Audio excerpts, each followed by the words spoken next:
Hey Mum, it's Joe here.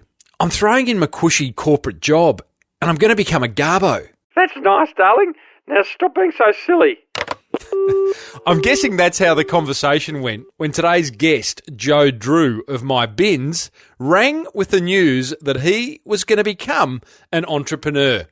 Well, the rest is history as young Joe and his business mate Amos are cleaning up on Sydney's northern beaches. Welcome to the Small Business Big Marketing Show, where successful small business owners share their secrets to take your marketing to the next level. Now here's your host, Tim Reid. Welcome back, listeners, to another episode of Australia's #1 marketing show. I'm your host, Timbo Reid, but you, so much more importantly, are a motivated small business owner ready to crank out some great marketing, and that is what we do around here.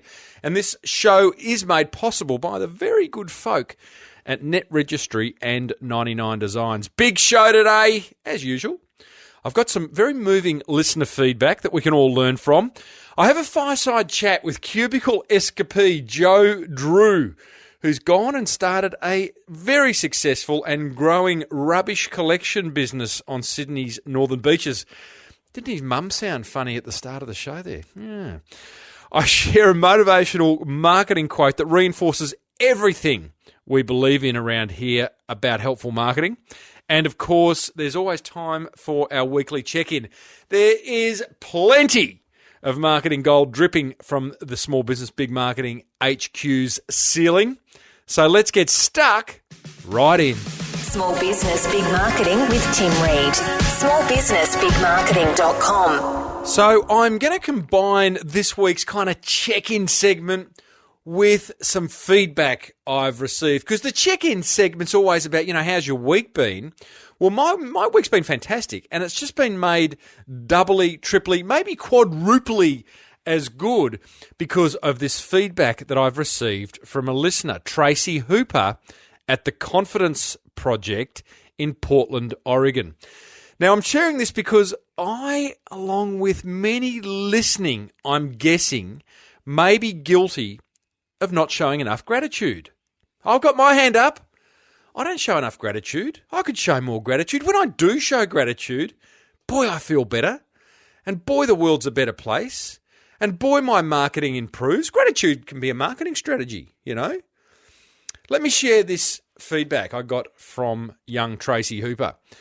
She says, "Hey Timbo, thank you so much for graciously sharing your marketing gold every week on the Small Business Big Marketing Show. It is a gift to small business owners like me." My pleasure, Trace. That's what I love doing. She goes on to say, "I hope that the group, your listeners, appreciate you.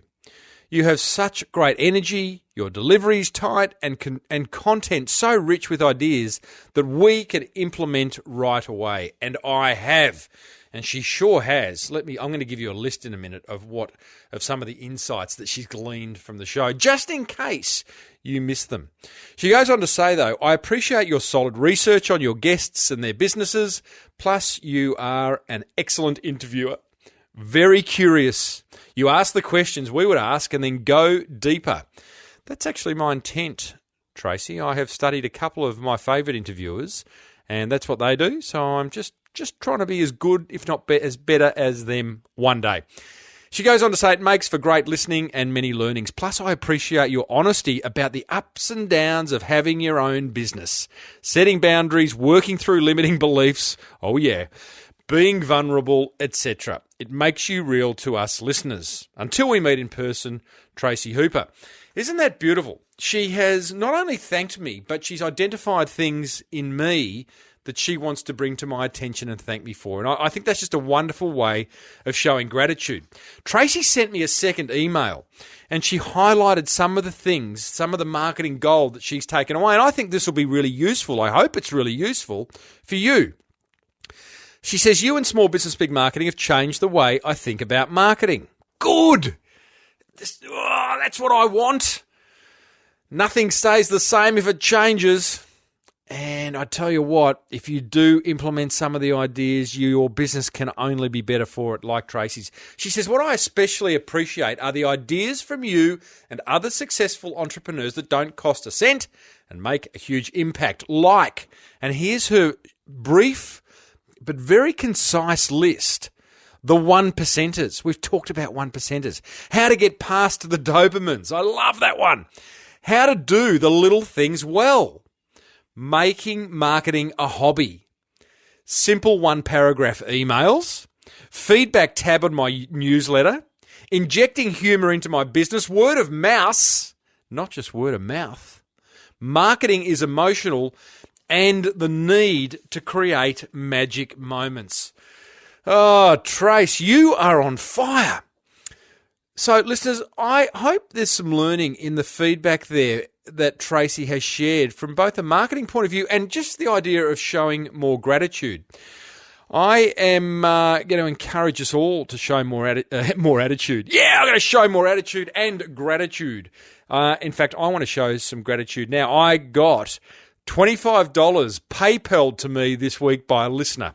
His name is James, and he's from frontloadbearings.com, and this just came out of the blue. He said, thanks for all the great shows. Here's some coffee money. If you don't drink coffee, buy your kids some Easter buns. James, I'm showing my gratitude, mate, just like you did. Thank you for the $25. It's like a telethon, isn't it? I want to thank my mother-in-law, Sue. You know why, Sue. I don't need to go into detail, but I'm so grateful for you. And I want to thank all the forum members, the small business. I know I thank you at the end of every show, but you inspire me, guys. So thank you for being such motivated small business owners and talking about marketing and growing your business on an ongoing basis inside the Small Business Big Marketing Forum. Now, listeners, I'll stop ranting about gratitude if you do me a favour. I'm going to get you to hit stop, but hit play again after you've done what I ask. Hit stop, pick up the phone and go and thank someone. Make a thank you call or send a thank you email. That's what I want you to do. And then come back and hit play.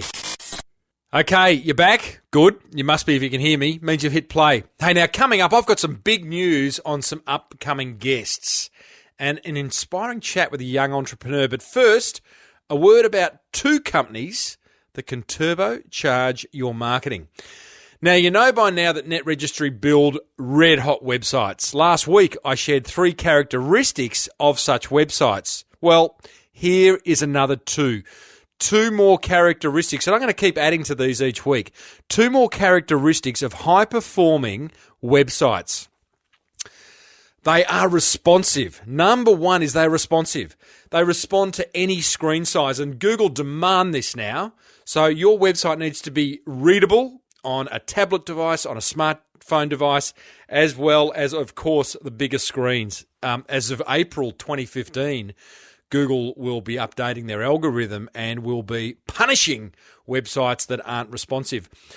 Another characteristic of high-performing websites like Net Registry Build is that they include multimedia. They're not just all words, but they're words, they're pictures, they're video, they're audio, they're infographics. People consume information in different ways. So there's 2 more characteristics of high-performing websites. And if your website is underperforming, if it's not ticking the above 2 boxes that I just mentioned, head over to netregistry.com.au and get your online marketing sorted. Speaking of getting your marketing sorted, 99 Designs are also a very supportive sponsor of this show. This show goes out a day before a free webinar I'm running with their lead designer over there and it's all about 9 steps to perfecting your creative brief. It's on Wednesday, April 8, 2015. It's at 9 a.m. Melbourne time. If you want to register, head over to bit.ly, so that's bit.ly/creative-brief-webinar, and you can join us for an hour. Ask questions all about how to nail your creative brief. But 99 Designs are also a fantastic source of getting anything you want designed. You post your creative brief, and we'll explain in the webinar how to do that. You then let it run for 7 days. It doesn't cost you a lot of money. It can cost starting from like $200-300 to get logos designed, brochures designed, book covers designed, whatever it is. 7 days, there's a feedback process built in. After 7 days, you get all these wonderful designs for you to choose from. You select the winner, you release the prize money, you get the design, and guess what? It's got a 100% money-back guarantee. So how good is that? And there's 350,000 businesses that have already done that. You got to love that. Head over to 99designs.com/SBBM and you will get a free $99 upgrade on your first design. Now, back to the show. Hey, I normally let you know who the upcoming guests are at the end of each episode, but I'm really excited about what's coming up. And so I thought I'd tell you right now before we get stuck into today's interview. In the coming weeks, I have got a lady by the name of Alicia. Alicia is the number 2 biggest seller on Etsy. She's making 80 grand a month, turning over 80 grand a month. She's got a business called 3 Bird Nest, and she's cranking it out on Etsy. I have also got a fireside chat with Olympic gold medalist Stephen Bradbury. That is a ripper. And Melissa Maker of Clean My Space, the Martha Gardner of Canada. She's been on the show before. She will be joining me for an entire episode, giving an update on the amazing marketing that she's doing with her cleaning business. Plus, going to answer some listener questions, and we're just going to have an all-round giggle. So we've got plenty coming up. If you have someone that you think would be great for me to interview, feel free to email me, tim@smallbusinessbigmarketing.com. Righto, let's get stuck in to today's guest. His name, Joe Drew. His business, myBins.com.au. Now, I saw Joe last month on Sunrise. That's like the Today Show for you overseas listeners. I saw him on Sunrise with his business partner Amos talking about this wonderful little business he started. And I thought, what an inspiring couple of blokes. Just, they're cubicle escapees. They were in IT. He tells the story. Here's Joe's little bio. Love it. He was born in Manly, which is a little beachside town up there in Sydney. From a young age, he always wanted to run his own business like his father and his father's father.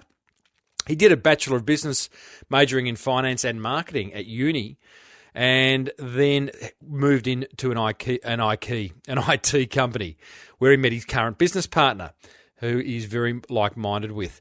So, and they got a bit sick of being stuck in the cubicle. Do you know that? Anyone ever had that feeling? I have. Yeah, me too.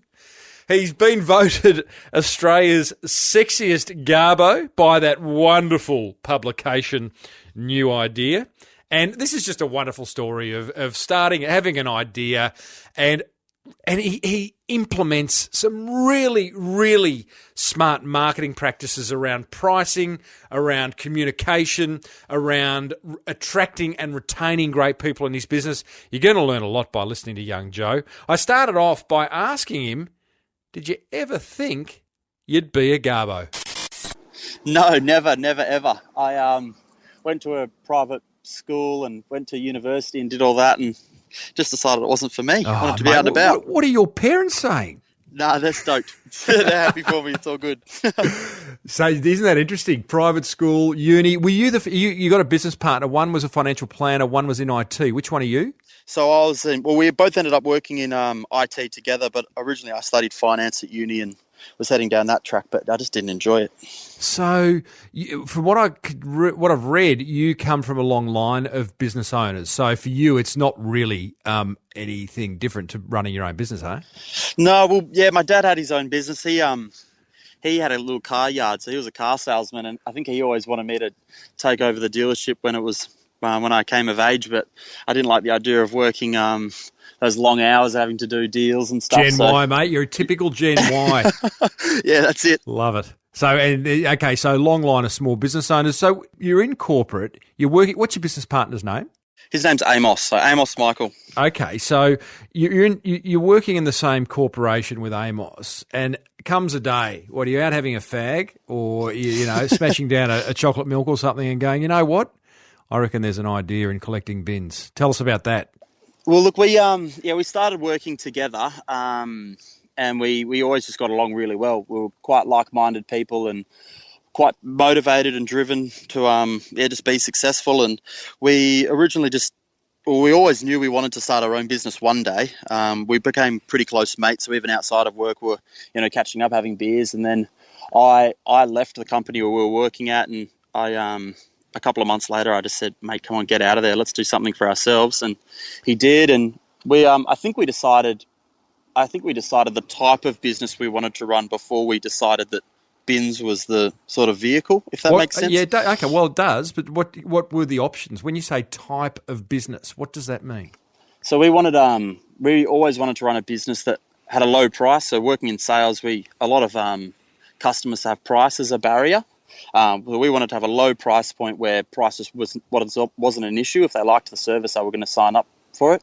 We wanted to be based around recurring revenue. So every customer we signed on would hopefully stay on for a long time or forever. And so every month sort of thing, our base of clients just continues to compound on top of the month before and build and build. So at first it was quite hard because of the low prices and not having very many customers. We weren't making very much money. But now, as the years have ticked by, we've got hundreds and I think almost 1,000 clients now, and the recurring revenue just keeps ticking in, and it always seemed like a logical thing for us to do. And then when we realised that people's bins could get taken out and in, so we just go, let's just do that then. We can base our business model around that. So you've left your corporate life. Amos is still there. Did you leave because you just like, you got to get out of there and you didn't know? Did you know what you were going to do? I didn't know what exactly I was going to do. I knew I'd saved up some money and I thought, I'm going to give it a crack. I'm going to start something. And then, and so you're going, Amos, get out of there, man. Get out of there. It's dangerous. Come with me. Give me a hand. Let's do it. Yeah. So you've got this criteria for a business, which, mate, that is great criteria. I mean, low barrier to entry from a price point of view, this recurring revenue model like the big telcos have. I mean, why shouldn't us small guys have the same? That's right, yeah. So there's some really good criteria there. Then, therefore, did you then sit down over a few frothies and figure out what is the business? What is the service that we're going to offer or the product we're going to sell? Exactly right, yeah. What were the options? I think Amos actually came up with it. He was driving over to my place one morning and he's like, mate, I was halfway here and the footpaths were just littered with bins on the road and in the people's driveways and in the gutters and falling over. And I just thought, why don't we just take them in for people? And then next minute we were doing it and it all happened. Well, hang on. Next minute you were doing it. Oh, so simple, isn't it? Starting a business. Okay, so Amos has arrived at your place, gone, here's a problem. We could solve that. Was it literally go, yeah, that is it. That is definitely it. Was there a moment where both of you have kind of gone, yeah, here we go? Yeah, the penny just dropped and we started thinking of names and we bought our domain and registered a business and set up the company and started making calls. And to who? Calls to who? We started off by making calls to strata managers and real estate agents. Yeah, and nice. Bit so of leverage. I was trying to get some referrals. And whenever we were having a quiet spell, we'd, fill our backpacks with flyers and do some door knocking and letterbox drops. And in the early days, that's how we used to sign people up. We'd literally just go door to door, go, there's a long driveway, they'll sign up. And they did. It was really good. What was the gap between Amos arriving at your house that day saying it's the bins and actually him leaving his job and you getting this business to market? It was probably a week or two. I think we called the local paper and told them, explained what we were trying to do, and they loved the idea of it. So the local paper, the Manly Daily, did a write-up on our business, and that goes out to about 100,000 homes on the peninsula. So that gave us some great exposure, and a few customers came that way. Before you even had the business up and running? Yeah, or we'd sort of started. We had our website, and we had, I think, a handful of customers, and originally we thought it was going to be predominantly elderly and disabled people would be our customers. So it was almost like a feel-good story to run in the paper, and a lot of elderly and disabled people signed up and people with poor access. But from that, we got a lot of apartment blocks and small businesses, and everyone started to get on board. It wasn't until we started to sign up lots of customers that we even realised that bin cleaning was an avenue we could go down as well. So your initial idea with myBins, Joe, was to take people's bins in and out on bin night. That's out, all we were out and in. That's all we were going to do, yeah. And then probably 6 months later, all the customers just started saying, "Can you clean our bins as well?" And we thought, yeah, why not? Yeah. So at first it was just a mop and bucket and some towels and stuff, but now we've got a couple of utes with proper bin cleaners on the back, and we carry our own water and catch the dirty water and have high pressure gurneys and stuff. It's really good, yeah. How much fun are the gurneys, by the way? Yeah. Love a gurney. This is a true story. You're not going to believe this, but it's true. So I've got 2 teenage boys. My middle boy, Will, who's 16, he wants to get a job because, he just wants to be a bit more independent, and and I'm sick of giving him money. And he doesn't want to flip burgers, right? He doesn't want to go and kind of just work for someone else. And I said to him, mate, here is an idea. Because I said, great businesses come from solving people's problems, right? That's exactly right. Yeah, and that's exactly what you've done. And we live in a suburb that's got long driveways. There are beach houses, and I said to him, I promise you, I said, how about you go and do where you take people's bins out and in, because there's lots of old people in this suburb. There's lots of holiday makers, and it's like. And I gave him that idea, and he goes, no, because he's too scared that he might knock on someone's door that went to his school. It's like, get over that, champ. And then I see you guys on TV like bloody 3 weeks ago, and I said, Will, watch this, mate. Boys have beaten you to market. Hey, you're now second. Yeah, and it's funny, since we were on television, we were on the radio and on telly, and since then we're getting a lot of people inquiring about franchises and asking if they can license our brand, and we've had a bit of interest from down around Victoria and Melbourne and stuff. So, well, you never know. If you get a phone call from Will Reid, well, A, he's underage, but B, give the kid a shot. I will, for sure. His old man knows what he's doing. So Joe, I love it, mate. I mean, this is not brain surgery, is it? You've had an idea. You've gone, okay, it feels right. You've got a business partner that shares the same values as you, and you get that puppy to market. You get the brochures. You get the backpack full of brochures. You get a website. You call the agents and the body corporate managers because there's leverage there. You get one of them on board, and all of a sudden that's 100 bins to take out, not just one. Exactly. So loving that. You're smart guys. Before we talk about the marketing, because I did see you on TV and I want to know how you got there. Yeah. What's the worst decision you've made along the way? I don't know. I think we've been pretty lucky, actually. I don't think we've made many bad decisions. Okay, well, that's great. You don't have to have made one. There's plenty of time yet. Maybe we hired our first staff a little bit soon. We rushed in. We thought, we're ready to take on staff, but we really hadn't considered the training involved and the systems and all that sort of stuff. Amos and I had been at the coalface and knew every client and where every bin went and all of that. But when we hired staff, I think we were a little bit hasty and we didn't train them up probably as well as we could have, and that led to a few mistakes getting made. And so then that didn't really work out. But then since that, now we've got there's 5 staff now, and they're all really keen. We're all on the same page, and we took training pretty seriously, and we've got better systems now as well to safety checks in place to make sure we don't miss bins, and when we're cleaning them, we're quite thorough and double checking each other's work. But that's probably the biggest mistake we made, rushing into hiring staff. We go, we've made it, let's hire staff and retire. But no, it wasn't like that. In fact, it was a step backwards, but we're back on track now. What was because was it hard as the business owner handing responsibility over to a third person, or could you not wait? No, it was. It sounds funny, but I almost didn't trust anyone to be doing the job as well as I could. But at the end of the day, it's just taking up bins. So hey, don't play it down, mate. Don't play it down. Yeah. But it's not like I was running a hospital and I was hiring doctors and there were people's lives on the line. But that's sort of just like myBins was my baby, and I didn't want any mistakes to get made. So I was a little bit stressed out at first, but now we've got good people on, and we've just hired someone else last week as well. So. Quote of the interview so far. My bins are my baby. Yeah. But tell me, have you documented then all the processes involved when bringing someone into the fold?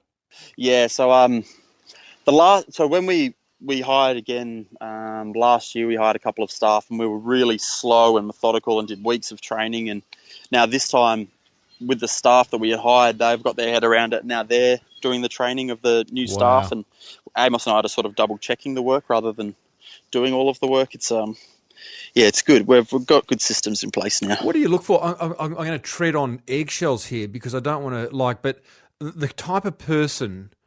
Owning a business like yours is cool. Working for a business like yours could be deemed as like, oh, well, I'm just a garbo. Yeah. So how do you attract a good quality person that sees beyond the idea of smashing bins up and down a driveway? My dad always told me to hire people that are better than you, basically. And in our line of work, it was always a big problem. We didn't want just, it sounds rude, but just meatheads or, just knockabout guys. We wanted people who were actually wanting to work and see a career in the business, which at first for them would have seemed hard or maybe impossible. Like they're just bashing it. It's like a dead end job, just moving bins. But so with Evan and Liam, we hired them almost a year ago now, and they went from just moving bins and just cleaning bins to now sort of having staff underneath them. And the next step is actually, I wanted them into more of a sales and marketing role where they're calling the strata managers and they're sending off the quotes and adding new customers into the system. And they're going to be, so as we hire staff, it sort of pushes the existing staff up one tier higher. And so we've always got a sort of like a succession plan for every employee we hire, but we don't want them to come on board and just think of it as a temporary, 6-month job to. Yeah, love it, mate. So there's responsibility. Yeah, and that's what we've spoken to Evan and Liam about it at length, basically, like if they're interested in going to uni or TAFE and just learning new skills and that they can bring to the business, and we're going to put them through a few courses and that sort of stuff. So yeah, it just keeps them motivated and keeps them hungry, and it keeps them loyal, and it's really good. Love it, mate. That's a great way of just bringing good people, because I speak to a lot of small business owners, and attraction and retention of good people is like almost the number so one. Hard. Yeah. It is really hard. What was the other thing you found hard? Not found hard. Pricing. Let's talk pricing, because pricing's hard, but you seem to have nailed it. $1 a bin.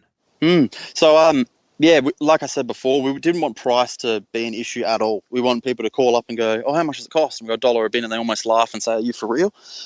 So at first it was tough for us because the price was so low that it took a while till we were making enough money to pay for fuel and pay for ourselves and food and rent and everything. But now we're at a stage where we've got clients like whole streets and apartment blocks shoulder to shoulder, and we never wanted to spread ourselves too thin from the very beginning. So when we get customers calling up, and if they're, a couple of suburbs across too far, we just we'll say, nah, so unfortunately not, but we'll let you know when we're servicing your area. And that's allowed us to keep a lot of our customers really close together and almost like very dense. So we can go, we can justify the low price because we can move, a couple of hundred bins on each street at each time. So it adds up quite quickly. I know it sounds silly, $1 a bin, but you can move, over 100 in an hour, and it adds up. So at $1 a bin, is that based on like a 6-month commitment or? No. So where we live in Sydney, for your listeners, if they know Sydney, we're on the northern beaches, and it's a pretty laid back, beachy sort of vibe, but everyone's pretty cruisy, and we wanted to stay away from contracts and locking people in and people sort of thinking we were a bit of a scam, if that makes sense.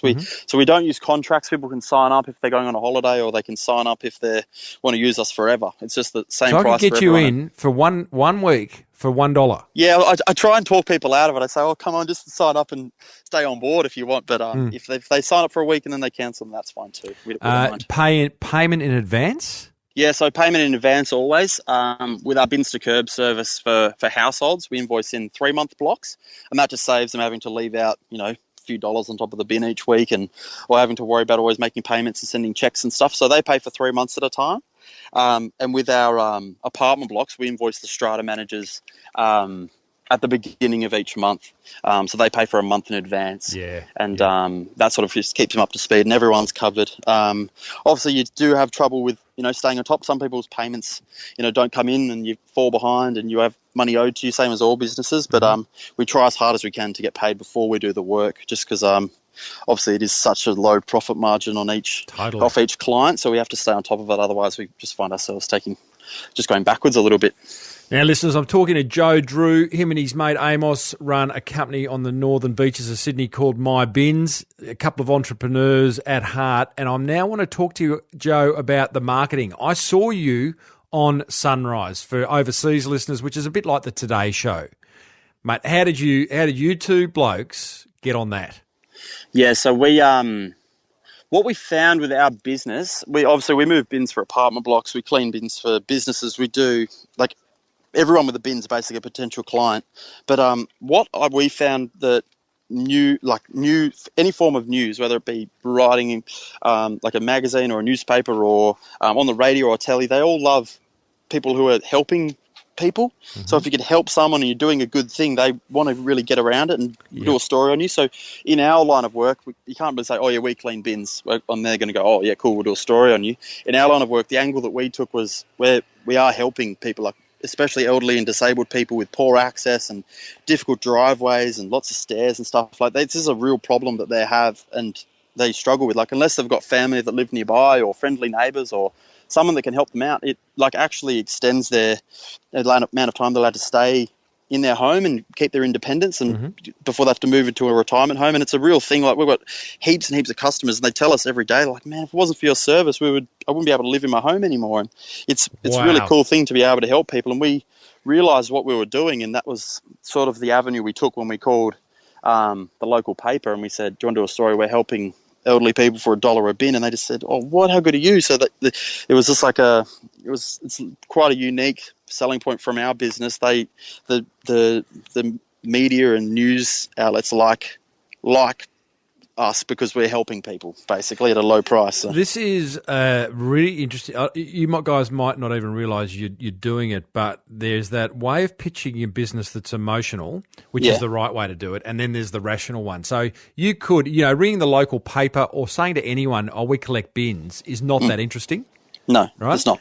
But what is interesting is that you help people stay in their homes for longer before they have to move into a retirement village, or you help people in some way. All of a sudden, that becomes emotional, and people go, "Wow, tell me more about that." Yeah, and that's exactly what happened. So the penny dropped, and we spoke to the local paper a couple of years ago, and they said, "Oh my goodness, this is amazing." So we got a bit of a story through them, and then a couple of years later, when we expanded into another part of Sydney, we called the local paper in that neck of the woods, and the same thing happened again. They couldn't believe it. So they did a story on us. And then from that, news.com.au we were on the front page of news.com.au, and they featured us on their Facebook page, and it got like 1,000 likes or 1,000 shares. And from that, then we were on all the local radio stations, and it sort of started to blow up, and then we ended up on the news. It all just sort of snowballed. Tell us about the phone call. So you got the phone call from Sunrise, or how'd that happen? Yeah, so I was at home. I was doing some quotes and sending off invoices and just working. And the phone rang. I thought it was going to be a customer asking about our service, and it was so and so from Sunrise News. And my jaw hit the floor. I was like, "Are you serious? Why do you want to do a story on just a couple of guys moving bins?" But no, they explained that it was just something that their viewers and listeners would really like to hear.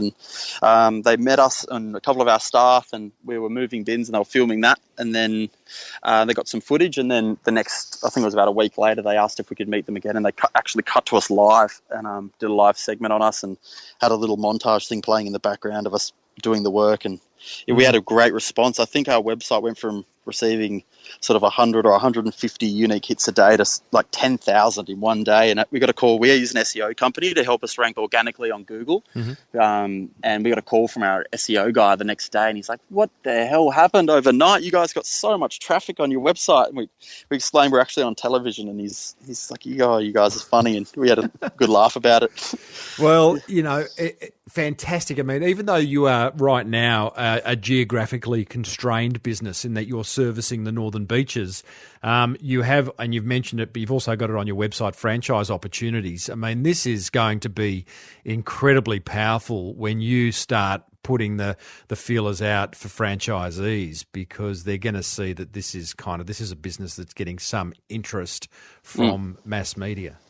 That's it. Yeah, I think there's about 25 or 30 people who have contacted me now about franchises, and we're still in the early days of speaking with consultants and lawyers and our accountant, and just saying, is it viable and how much do we need to charge, and just getting all the paperwork and red tape stuff all sorted, so we don't end up in court like a lot of the franchise things that I hear about. So we're like you probably tell from just talking to me, we're pretty knockabout, just regular dudes. We don't want anyone to make a huge investment and then it not be worth their while. We want to make sure we do it properly and make it affordable. And if we do head down the franchise path over the next couple of months, then we wanted to make sure it's something we're where we're helping the franchisees that are buying in. We don't want them to be outlaying all this cash and then just feel like it was a waste of time and money.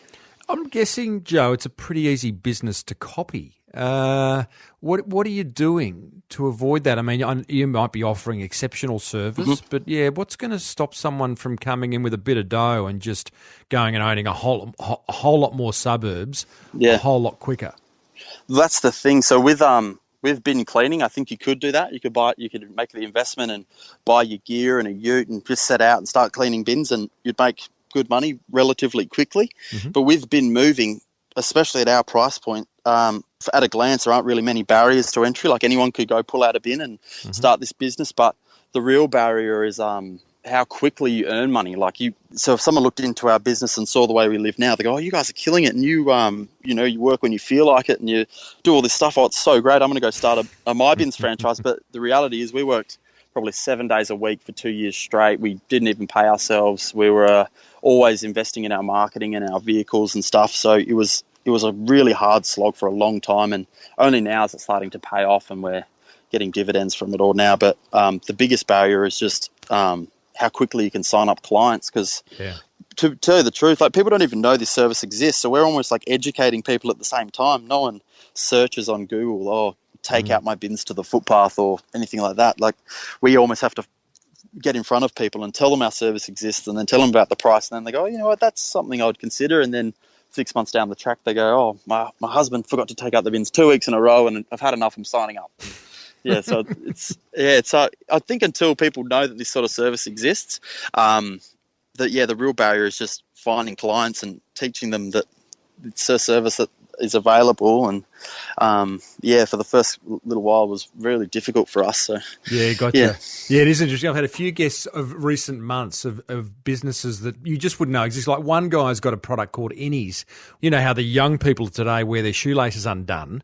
Well, Innies is a little kind of bread clip looking thing that allows you to tuck your shoelace into this thing inside of your shoe that still means you can walk around with your shoelaces undone. My point is, like, these are little products that you wouldn't know you even needed it, yet alone if something existed like that. I've got, you got your trendy kicks and you wear them around, you tuck in your shoelaces in on your socks, and it's sort of uncomfortable. And if I knew that product existed, I would have bought it years ago. Correct. But so he's having the same problem we had. People don't know it exists, and it's hard to educate people when they're not searching for it. So it's really, investing in marketing and pushing it out there. It's hard. So, mate, your SEO, tell me, because, we hear a lot of bad stories about these SEO crowds organically getting you onto page one of Google. Far out. What's involved? What are you paying? What are they doing? So I probably get about at least 10 emails a day from these offshore companies hitting me up going, "We'll get you to page one Google, Google." And then the people who cold call you, ask if you're investing in pay-per-click advertising, all this stuff. But the way we found our company, we just go, all right, we want to rank number one on Google for rubbish removal, for bin cleaning, for bin moving, for all these terms. How are we going to do it? We typed in search engine optimization, and the company who ranked number one organically for that, obviously selling that as a service, they must be good at it. So we chose them. So if they can get to the top of page one Google for SEO in such a busy industry, we go, they have to be doing something right. And well, they would be. I'd also think they'd be one of the more expensive ones. Yeah, we thought that too, but it's about $500 a month or something. Yeah, it's relatively low. I've spoken to some friends who have their own little businesses, and they pay a lot more. And that's pretty good. What are they doing? Do you know? So at first, I think it was getting a lot of backlinks and just going through the content on our website with like a fine-tooth comb and finding similar websites and speaking to them and getting links. And it was more than that as well. It was sort of making the website mobile friendly and making it user friendly. And, the Google algorithms, it's always changing. And these guys are on top of it. So little things like having our phone number on the top of our website, they go, you need to have that. That's considered user friendliness, and Google use that as good. So it wasn't just the content, it wasn't just the links. It was little things that people aren't aware of that they've taught us about now, and it's really working. So we just get inquiries, especially for bin cleaning and rubbish removals, just all day, every day. It's just always coming through. It's really Are you good. creating any content? We're not really. We every now and then I'll try and do a little sort of blog thing and pop it on the news section of our website, and then I post pictures. We have an Instagram account, a Facebook, and we do all that. But in terms of content, I am pretty slack. I need to do more. Oh, well, maybe not. I mean, certainly I know the Google algorithm appreciates content, but, you are doing some good stuff with backlinking, making the website user-friendly, mobile-friendly, having that phone number, all that. I mean, there's a lot you can do. You're focusing on some stuff that's working really well. Joe, I just want to finish the discussion around marketing and talk branding because I haven't seen. I'm guessing the utes that you have out there are well branded. You guys have got uniforms. Are you pretty strong with your branding? Yeah. So when we started the brand, we had a discussion. We said, "What are we going to do for our logo? We need a logo. Oh my goodness, where do we start?" And then Amos and I just played around with a few things, and Amos came up with the idea of making our logo just the name of the business. So it was like two birds with one stone. He's an ideas guy, Amos. Yeah, it's really good. So now on all of our vehicles, we've got the myBins with the dark MY and the bright green BINS with the capital B, and we actually got that trademarked recently in a couple of different industries to do with cleaning and rubbish services and that sort of stuff. So it's protected our brand, and we take it really seriously. We've got it all on all of our uniforms and shirts and all of the vehicles. We've got 2 tip trucks and a couple of utes and a couple of vans, and they're all emblazoned with the big myBins and rubbish removal and bin cleaning and bin moving and all that sort of stuff. So it's good. Good on you, buddy. Well, I love your enthusiasm. I love, you're ticking so many boxes of, the way you've approached the business, the way you chose which business to start in the first place and everything you're doing with SEO. So, mate, I can only wish you the absolute best for the future, and I hope to see you down my way soon because, mate, I hate taking the bin out. Well, maybe you can give me your son's email address and I can give him a job and he can start taking out your bins. Look out. All right, buddy. Hey, thanks, Joe. No worries, mate. All the best. Thanks again. Oh, my old man's a dustman. Well, listeners, I hope you enjoyed hearing Joe share his entrepreneurial journey. What a great story. He's not on Twitter, so I can't direct you to hitting him up on Twitter. But you could ring him and tell him you heard him on the Small Business Big Marketing Show, or you could get him to collect your bins, 1300 692 467. His website's mybins.com.au. Now, on behalf of 99 Designs and Net Registry, I want to share my top 3 learnings from that interview. Number 1, have a business where price isn't an issue. Remove the blockage of price. The dollar a bin idea is genius. It is that's gold right there. There is no barrier to entry. You've got people into a system at $1 a bin. I love that. Number 2, recurring revenue. He's an old man in a young body is young Joe Drew, having thought about these things starting this business. Recurring revenue is fantastic. You can sell 1 million. You can sell 1 million of one item, or you can sell one item recurring 1 million times. Which would you prefer? If you can find some way of injecting recurring revenue into your business, then do it. The telcos do it. The internet service providers do it. It's getting done a lot. We need to learn from those guys. Number 3, search engine optimization. Don't not do it.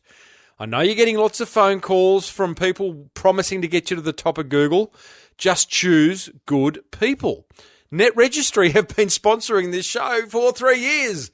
They are good at search engine optimization, but do optimize your site for the search engines. Primarily, I would create great content because that will be self-optimizing, but do the hard yards as well with the metadata and all the geeky stuff. But Net Registry can help you with that. I'm going to give you a 4th tip as well. Escape the cubicle. Get a small business. I hope you enjoyed that interview as much as I did bring it to you. I'd love to hear what you thought about it. Hit me up over at Timbo Reid on Twitter. That's REID, or join the forum over at crankmymarketing.com because we talk about all the episodes and I'd love to hear your thoughts. Righto, marketing quote of the week is brought to you. Well, not so much brought to you. It's said by, at a point in time, at a point in history, Napoleon Hill. I love this quote. It goes, "The day of the go-getter has passed. He has been supplanted by the go-giver." I like that because that supports the whole thinking behind helpful marketing. The day of the go-getter has passed. He has been supplanted by the go-giver. You got to give to get. You got to tell to sell. There's 2 letters difference between help and sell. All right? Think about it. Be more of a giver. Make gratitude part of what you do. Be helpful. I love that quote. That brings us to pretty much nearly the end of episode 233 of your favourite marketing podcast. Now, if you enjoyed this episode of the Small Business Big Marketing Show, then you are going to love what I've got in store for you. As I said earlier, oh boy, the quality of the guests and the marketing GOLD they share is nothing short of inspirational and motivational. To never miss a second, simply subscribe on iTunes or on your favourite podcast app. Be sure to hit me up on Twitter. Head over to Twitter and chat to me at Timbo Reid. REID is where I hang out.